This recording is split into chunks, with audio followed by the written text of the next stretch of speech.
The small town of Maplewood was known for its quiet streets, friendly neighbors, and the beautiful forest that surrounded it. But one morning, something unusual happened that caught everyone's attention. A large brown bear was spotted in the town cemetery. At first, people thought it was just passing through, but as hours turned into days, the bear refused to leave. It sat quietly near a grave, its head bowed low, as if it were mourning. The townspeople were both curious and afraid. No one had ever seen a bear behave like this before.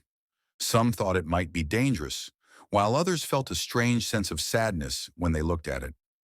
Children whispered stories about the bear being a ghost or a spirit, but the adults knew there had to be a logical explanation. Still, no one could figure out why the bear was so attached to that particular grave. One brave woman named Clara decided to investigate. She was a wildlife photographer and had spent years studying animals in the forest. She approached the cemetery cautiously, her camera in hand. As she got closer, she noticed something surprising. The bear wasn't aggressive or scared. It looked at her with tired, sorrowful eyes, as if it were asking for help. Clara felt a lump in her throat. She had never seen an animal express so much emotion. Clara began to research the grave the bear was guarding. She discovered it belonged to an old man named Thomas, who had passed away a few weeks earlier. Thomas had lived alone in a cabin near the forest and was known for his love of nature. He often left food out for the animals and spent hours watching them from his porch. Clara wondered if the bear had known Thomas. Could it be possible that the bear was grieving for him? As the days went by, more people started to visit the cemetery. They brought flowers and sat quietly near the grave, watching the bear. Some even left food for it, though the bear rarely ate. It seemed to be waiting for something or someone. The townspeople began to feel a deep connection to the bear, as if it were a symbol of love and loyalty.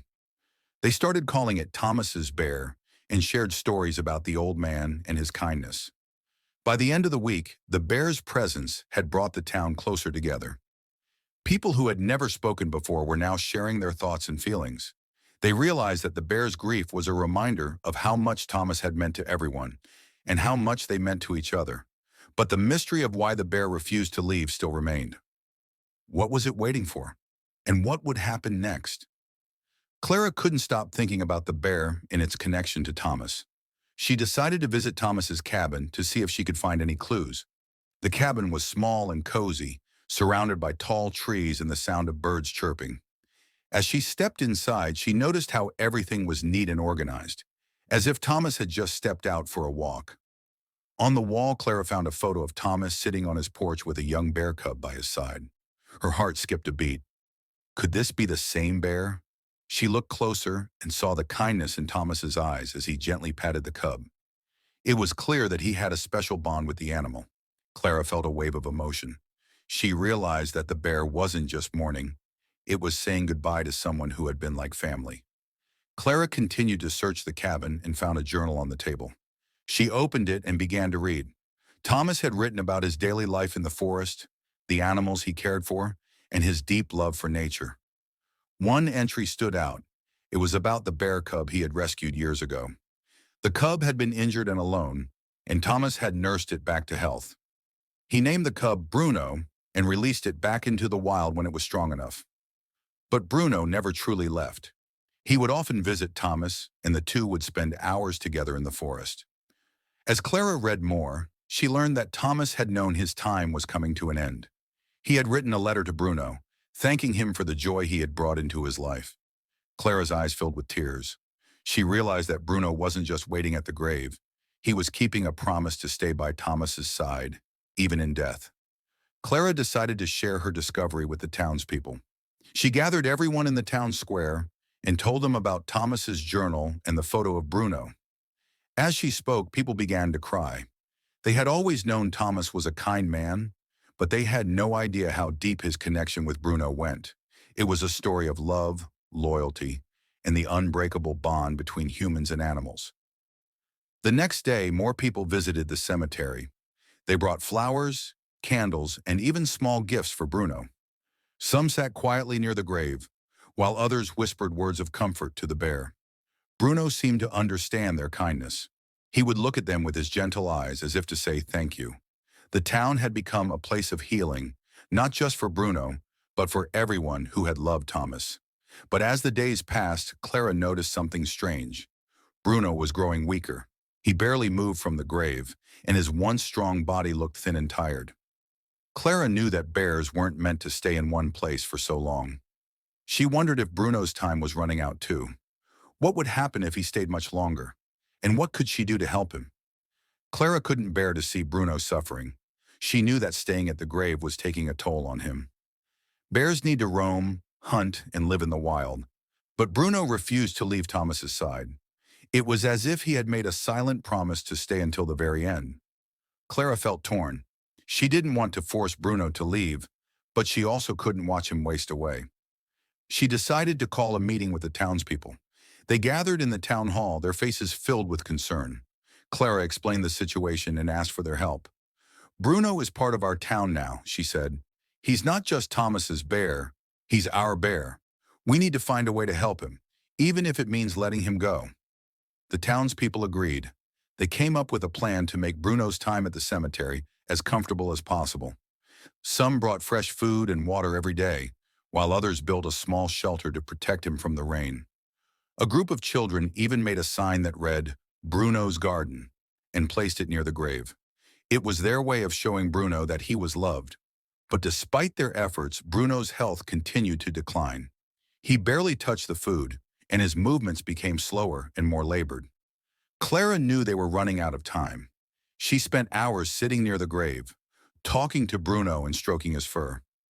She told him stories about Thomas and how much he had meant to everyone. Bruno would listen quietly, his eyes filled with a deep, unspoken sadness. One evening, as the sun set over the cemetery, Clara had an idea. She remembered reading in Thomas's journal about a special place in the forest where he and Bruno used to go. It was a quiet spot near a stream, surrounded by tall trees and wildflowers. Thomas had called it their secret garden. Clara wondered if taking Bruno there might help him find peace. The next morning, Clara and a few others carefully guided Bruno to the forest. At first he resisted, looking back at the grave as if he didn't want to leave. But as they walked deeper into the woods, Bruno seemed to recognize the path. His steps became more confident and his eyes brightened. When they reached the stream, Bruno stopped and looked around. It was as if he could feel Thomas's presence in the rustling leaves and the gentle flow of the water. Clara and the others watched as Bruno slowly walked to the stream and dipped his paws in the water. For the first time in weeks, he looked at peace. Clara felt a lump in her throat. She knew this was where Bruno belonged, not at the grave, but in the forest, where he could remember Thomas in his own way. As they left Bruno in the forest, Clara felt a mix of sadness and relief. She knew it wasn't the end of the story, but it was a step toward healing. Bruno had shown the town the power of love and loyalty, and they would never forget him. After leaving Bruno in the forest, Clara and the townspeople returned to their daily lives, but they couldn't stop thinking about the bear. They wondered if they had done the right thing by taking him away from the grave. Clara visited the forest every day, hoping to catch a glimpse of Bruno and make sure he was okay. At first, Bruno was hard to find. He seemed to disappear into the trees, as if he needed time to adjust to his new freedom. But one morning, Clara spotted him near the stream. He was sitting quietly, his fur glistening in the sunlight. He looked healthier and stronger, as if the forest had given him a new lease on life. Clara felt a wave of relief. She knew Bruno was where he belonged. Over time, Bruno began to visit the town again, but not as often as before. He would appear at the edge of the forest, watching the townspeople from a distance. Some would leave food for him, while others simply smiled and waved. Bruno had become a symbol of hope and resilience, a reminder that even in the face of loss, life goes on. The townspeople also found ways to honor Thomas's memory. They turned his cabin into a small museum, filled with photos, journals, and stories about his life. Children would visit to learn about Thomas's love for nature and the animals he had cared for. The cemetery where Bruno had stayed became a place of reflection, with a small plaque that read, "In memory of Thomas and his loyal friend, Bruno." Clara continued to document Bruno's journey through her photography. She captured moments of him playing in the stream, resting under the trees, and even interacting with other animals in the forest. Her photos became a way for the town to stay connected to Bruno and remember the lessons he had taught them about love and loyalty. One day, Clara noticed something special. Bruno wasn't alone anymore. A smaller bear, likely a cub, was following him through the forest. Clara's heart swelled with joy.